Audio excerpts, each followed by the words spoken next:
మాత్రం ఈ సందర్భంగా తెలియజేస్తున్నాను sir. Right sir, right. Ramya గారు నమస్కారం. నమస్తే అండి. రైట్ రమ్య గారు, ముందుగా అంటే మీకు నా తోటి ప్యానెల్ సభ్యులకి అందరికీ నమస్కారం. రైట్ పూర్తిగా అంటే ఏదో జరిగిపోతోందని మళ్ళీ కులాలు, మతాలు, ప్రాంతాలు ఇవన్నీ వీళ్ళకి అలవాటే. మళ్ళీ దాన్ని తెరపైకి తెచ్చి ఏదో హడావిడి చేసే ప్రయత్నం చేస్తున్నారు ఈ పోస్టులకు సంబంధించి కూడా. సో వాళ్ళ హయాంలోనే కదా ప్రతి దాంట్లో అవకతవకలు, లడ్డూలో కావచ్చు, ప్రతి దాంట్లో. ఒక్క విషయం నేను చెప్తాను పవన్ గారు. ఏంటంటే వీళ్ళు చేసే దగా కుట్ర పనులన్నీ కూడా కూటమి ప్రభుత్వం చేస్తుంది అని, అంటే వీళ్ళు చేసిన తప్పులన్నీ కూడా వీళ్ళు లెక్క చూసుకొని అన్ని పక్క పార్టీ మీద నిందలేయడం అనేది వీళ్ళకి ఫస్ట్ నుంచి ఉన్న అలవాటే. ఇంకొకటి, జగన్మోహన్ రెడ్డి గారిని నేను సూటిగా ఒక ప్రశ్న అడుగుతాను. లాస్ట్ 5 సంవత్సరాల్లో వీళ్ళు ఎన్నిసార్లు డిఎస్సిని విడుదల చేశారండి? ఎన్ని పోస్టులు ఇచ్చారు? ఎలక్షన్ కోడ్ వస్తుంది అనే ముందు డిఎస్సి విడుదల చేసినట్టు వీళ్ళు డ్రామాలు. పైగా మేము ప్రతిదీ ఎంత క్షుణ్ణంగా ఫస్ట్ సైన్ చేస్తామని చెప్పాం. మేము ఇచ్చాం, హామీ ఇచ్చాం. ఈయన గారు కూడా ఎన్నో హామీలు ఇచ్చారు, ఒక్కటి కూడా నెరవేర్చింది లేదు. ఎన్నో హామీలు ఇచ్చాం మేము. ఇంటింటికి ఎంతమంది పిల్లలు ఉంటే అంతమందికి తల్లికి వందనం అన్నాం. మరి ఆ రోజు జగన్మోహన్ రెడ్డి గారు కూడా మీ బిడ్డలు 2 బిడ్డలకి నేను చదివిస్తానన్నారు. మరి ఒక్క బిడ్డకే ఇచ్చారు. అవన్నీ మేము కూడా అడగచ్చు. కానీ నేను ఇప్పుడు డిఎస్సి గురించి టాపిక్ కాబట్టి నేను అదే మాట్లాడుతా ఉన్నాం. మేము మెరిట్ లిస్ట్ రిలీజ్ చేశామండి. వాస్తవానికి 22/8/2025 అధికారపూర్వకంగా వెబ్సైట్ లో డిఎస్సి అనేది మేము లిస్ట్ విడుదల చేశాం. అభ్యర్థుల పేర్లు, ర్యాంకులు, మార్కులు, కమ్యూనిటీ, లోకల, నాన్ లోకల, వీటన్నిటినీ కూడా అందులో ఉంచబడ్డాయి. వాళ్ళన్నీ అప్లోడ్ చేసుకోమని చెప్పాం. మెగా డిఎస్సి అమలు చేసిన తర్వాత మేము రిజర్వేషన్లు ఇచ్చాము. మహిళా రిజర్వేషన్లు అవ్వనివ్వండి, లేకపోతే దివ్యాంగుల రిజర్వేషన్ అవ్వండి, లేకపోతే స్పోర్ట్స్ కోటా అవ్వండి, ఎక్స్మెన్ సర్వీస్ అవ్వనివ్వండి, ఇలా ప్రతిదీ మేము రిజర్వేషన్లు ఇచ్చుకుంటూ రిజర్వేషన్ రిలీజ్ చేసుకుంటూ వచ్చాం. పైగా కంప్యూటరైజ్డ్ అయిన ఆ నిష్పత్తిలో ఇవ్వలేదు, ఈ నిష్పత్తిలో ఇవ్వలేదు అని మాట్లాడుతున్నారు. 1.1 నిష్పత్తిలో అభ్యర్థుల సర్టిఫికేట్ అనేవి వెరిఫికేషన్ చేయబడింది. అవునా కాదా?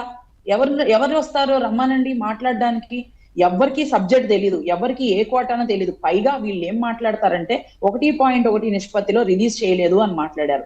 స్పోర్ట్స్ కోటా అనేది ప్రతి ఒక్కరికి ఉంటది, క్లియర్ గా మెన్షన్ చేశారు. స్పోర్ట్స్ కోటాలో మీకు ఏ అథారిటీలో ఉందో, ఏ పథకం వచ్చిందో కూడా మీరు ప్రతి ఒక్క సర్టిఫికేట్ ఆన్లైన్ లో అప్లై చేయమని. మొన్న ఒక ఆయన వచ్చారు, నాకు బంగారు పథకం వచ్చింది, నేను బంగారు పథకం వచ్చినా నాకు జాబ్ రాలేదు, సిల్వర్ వాళ్ళకి వచ్చినాయి, మిమ్మల్ని అప్లోడ్ చేయమన్నప్పుడు మీరు సర్టిఫికేట్ అప్లోడ్ చేయకపోతే వాళ్ళు ఎలా చూస్తారు, ఎలా పరిగణలోనికి తీసుకుంటారు?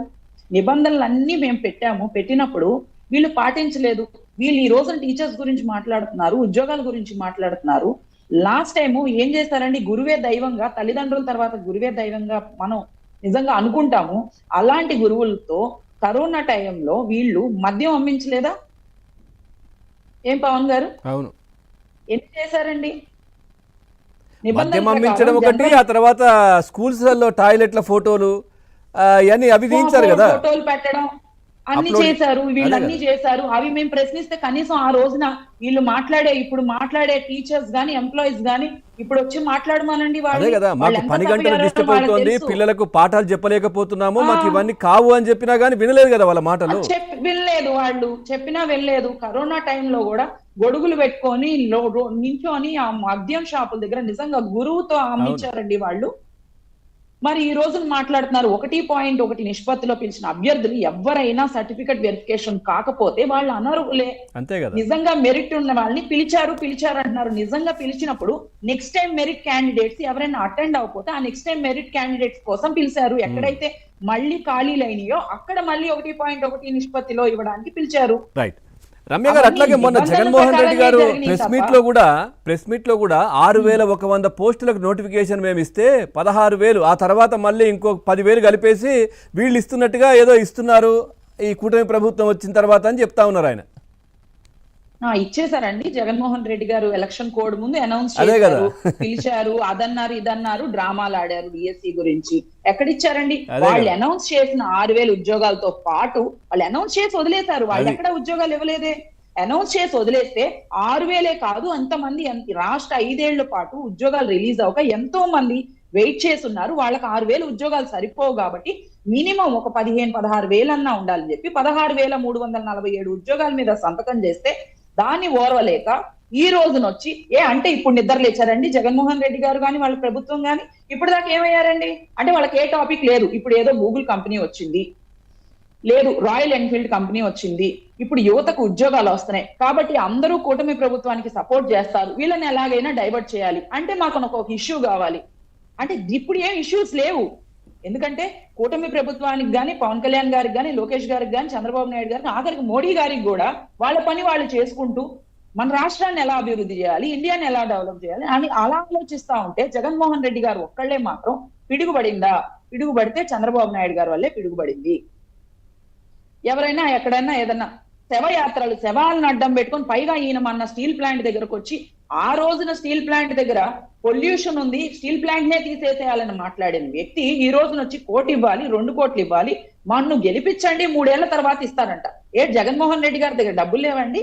ఇవ్వలేరా జగన్మోహన్ రెడ్డి గారు? కనీసం బాధితులకి తెలుగుదేశం ప్రభుత్వం ఎందుకు అప్పుడు అధికారంలో ఉన్నప్పుడు ఎల్జీ పాలిమర్స్ అప్పుడు దుర్ఘటన జరిగినప్పుడు దానికి 1 కోటి రూపాయలు అని చెప్పి కదండి ఎల్జీ పాలిమర్స్ అప్పుడు. నేను ఒకటే అడుగుతా, ఎల్జీ పాలిమర్స్ అప్పుడు ఈయన అనౌన్స్ చేశారు ప్రతి ఒక్కరికి 1 కోటి రూపాయలు ఇస్తాను. మేడం ఆయన ఇస్తానని చెప్పలేదు, అది ఆయన ఇస్తానని చెప్పలేదు, కంపెనీ నుంచి ఇప్పిస్తానన్నారు.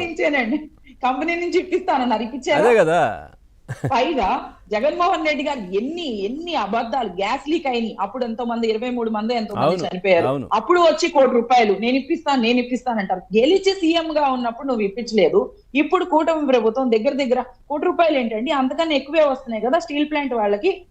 కౌంట్ చేసుకుంటే అవి వస్తున్నా కూడా మీరేమి ఇవ్వలేదు, మీరేం చేయలేదు. ప్రమాదం జరిగింది, ప్రమాదం జరిగింది, దానికి ఎవరు కాదనట్లేదు, కానీ దానికి తగ్గట్టుగా రాజకీయాలు ఎందుకు చేస్తారండి మరి వీళ్ళందరూ వచ్చి? పైగా వీళ్ళ ఎమ్మెల్యేలు, మంత్రులు, జగన్మోహన్ రెడ్డి గారి లాగా వీళ్ళందరికీ కూడా పిచ్చుందేమో, మైకుల ముందుకు వచ్చి అక్కడ మనుషులు బాధపడి, వాళ్ళు చనిపోయి, వాళ్ళు ఇబ్బంది పడి, వాళ్ళు కంటతడి పెడుతుంటే వీళ్ళు వచ్చి అక్కడ నవ్వుకుంటూ ముచ్చట్లు చెప్పుకుంటారు. సీఎం అంట, సీఎం మళ్ళీ సీఎం అని. అసలు నిజంగా ఒక సీఎం అయినా కూడా చంద్రబాబు నాయుడు గారు సీఎం అని అక్కడ వెళ్తే నిజంగా ఇష్టం వచ్చినట్టు అసలు పిచ్చి తిట్లు తిడతారనమాట మా బాబు గారు. ఇక్కడే ఎందుకు మేడం, రుయా హాస్పిటల్లో తిరుపతిలో తొక్కిసలాట జరిగినప్పుడు రుయా హాస్పిటల్లో కూడా సెలైన్ బాటిల్ పక్కన పడేసి అక్కడ హడావిడి చేశారు కదా, మళ్ళీ సీఎం అంట. ఏం సీఎం అండి? 1 టైం సీఎం అండి జగన్మోహన్ రెడ్డి గారు.